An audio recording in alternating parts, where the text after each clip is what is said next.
Okay, so this is the Amplified Exodus 10. I'm going to read the notes first. First note is, it says, so that I may exhibit my signs among them. And it says, literally, in his midst. Okay. Anything else? Okay, the next one is, it says, look, you have an evil plan in mind. And it says it's literally, look, for evil is in front of your faces. And then there was another note, or that is basically saying the literal, what it literally means.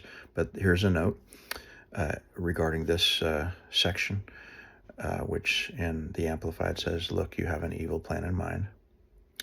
And the note says, Pharaoh was suspicious that Moses intended to lead Israel away from Egypt for good. He knew that as long as their children remained in Egypt, the Israelites would not attempt an escape to freedom. Okay. Next one is, it says, it's talking about the Red Sea, and it says, the note says, literally, sea of reeds, and then in Hebrew called Yam Suf, S-U-P-H, two separate words, Y-A-M, and then S-U-P-H. And it says, the traditional name, quote, Red Sea, unquote, comes from the Greek, which is based on the designation of the 5th century BC Greek historian Herodotus.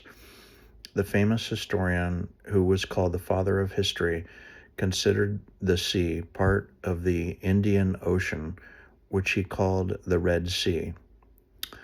Later, the term came to refer to the sea itself. The name, quote, Red Sea, unquote, is used throughout the Old Testament instead of, quote, Sea of Reeds, unquote. Okay, there's that note. Next note says,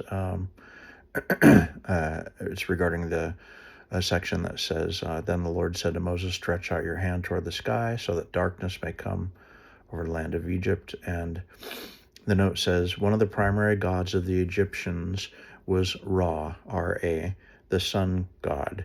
The darkness revealed his uselessness and prevented the daily rituals of pagan worship. Okay. And that's also, here's the Amplified Exodus 10. Then the Lord said to Moses, go to Pharaoh, for I have hardened his heart and the heart of his servants, making them determined and unresponsive, so that I may exhibit my signs of divine power among them, and that you may recount and explain in the hearing of your son and your grandson what I have done repeatedly to make a mockery of the Egyptians, my signs of divine power, which I have done among them, so that you may know without any doubt and recognize clearly that I am the Lord. So Moses and Aaron went to Pharaoh and said to him, thus says the Lord, the God of the Hebrews, how long will you refuse to humble yourself before me? Let my people go, so that they may serve me. For if you refuse to let my people go, then hear this. Tomorrow I will bring migratory locusts into your country. They shall cover the visible surface of the land, so that no one will be able to see the ground, and they will eat the rest of what has remained, that is, the vegetation left after the hail, and they will eat every one of your trees that grows in the field, your houses, and those of all your servants, and of all the Egyptians shall be filled with locusts, as neither your fathers nor your grandfathers have seen, from their birth until this day. Then Moses turned and left Pharaoh. Pharaoh's servants said to him, how long shall this man be a trap to us? Let the men go, so that they may serve the Lord their God. Do you not realize that Egypt is destroyed? So Moses and Aaron were brought back to Pharaoh, and he said to them, go, Serve the Lord your God. Who specifically are the ones that are going?" Moses said, "We will go with our young and our old, with our sons and our daughters, with our flocks and our herds, all of us and all that we have, for we must hold a feast to the Lord." Pharaoh said to them, "The Lord be with you to help you, if I ever let you go with your children, because you will never return. Look, be forewarned. You have an evil plan in mind. No, go now, you who are men, without your families, and serve the Lord, if that is what you want." So Moses and Aaron were driven from Pharaoh's presence. Then the Lord said to Moses, "Stretch out your hand over the land of Egypt for the locusts, so that they may come up on the land of Egypt and eat all the plants of the land, all that the hail has left." So Moses stretched out his staff over the land of Egypt, and the Lord brought an east wind on the land all that day and all that night. When it was morning, the east wind had brought the swarms of locusts. The locusts came up over all the land of Egypt and settled down in the whole territory, a very dreadful mass of them. Never before were there such locusts as these, nor will there ever be again.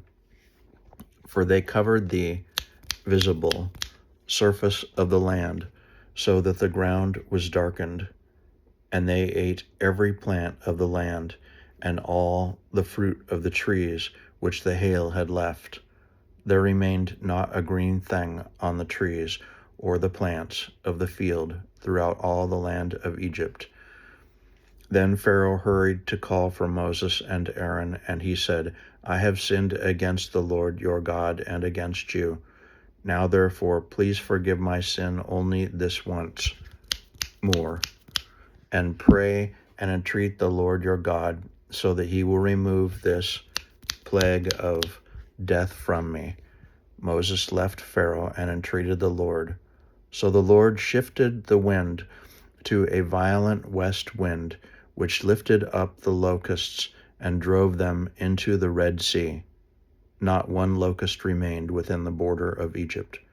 But the Lord hardened Pharaoh's heart, so that it was even more resolved and obstinate, and he did not let the Israelites go. Then the Lord said to Moses, "Stretch out your hand toward the sky, so that darkness may come over the land of Egypt, a darkness which is so awful that it may be felt." So Moses stretched out his hand toward the sky, and for 3 days a thick darkness was all over the land of Egypt. No sun, no moon, no stars. The Egyptians could not see one another, nor did anyone leave his place for 3 days. But all the Israelites had supernatural light in their dwellings. Then Pharaoh called to Moses and said, "Go, serve the Lord. Only your flocks and your herds must be left behind. Even your children may go with you."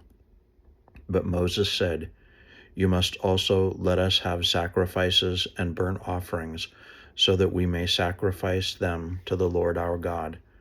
Therefore our livestock must also go with us. Not one hoof shall be left behind, for we must take some of them to serve the Lord our God. Even we do not know with what we will serve the Lord until we arrive there." But the Lord hardened Pharaoh's heart, and he was not willing to let them go. Then Pharaoh said to Moses, "Get away from me. See that you never enter my presence again, for on the day that you see my face again, you will die." Then Moses said, "You are correct. I will never see your face again."